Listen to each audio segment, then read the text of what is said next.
Tonight, this man accused of storming a Hanukkah party in New York on Saturday night and stabbing 5 people is facing hate crime charges. It's in addition to multiple counts of attempted murder. Thanks for joining us. I'm Patrick Nolan. Jane Monreal is off tonight. 4 in Your Corner's Rochelle Aline spoke with some members of Southwest Florida's Jewish community tonight to get their take on this violence. And she also caught up with one man who witnessed the chaotic scene. Rochelle? Patrick, one of the men I spoke to was actually staying just half a mile away from the scene of Saturday's attack.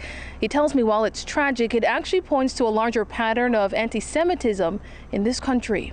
They said that everybody should please lock their windows, close their doors, because the one that's doing the stabbing is still on the loose. Terrifying moments in Muncie, New York Saturday after police say this man, Grafton Thomas, burst into a home and stabbed 5 people during a Hanukkah party. The next morning I was here. Noam Pinson was staying just half a mile away at the time of the attack.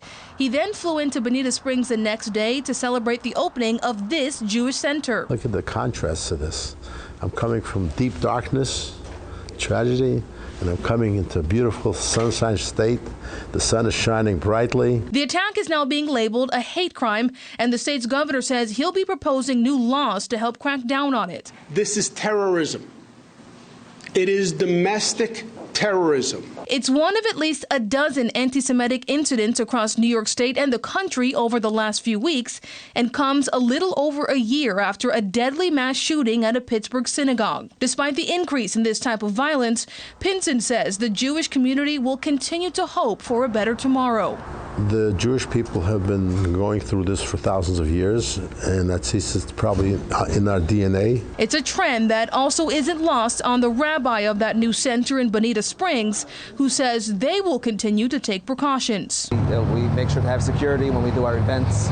We're very on top of that. We're very much in touch with the local law enforcement, the Lee County Sheriff. And Thomas has pleaded not guilty to those attempted murder charges in this case. In Cape Coral, Rochelle Aline, Fox 4, in your corner.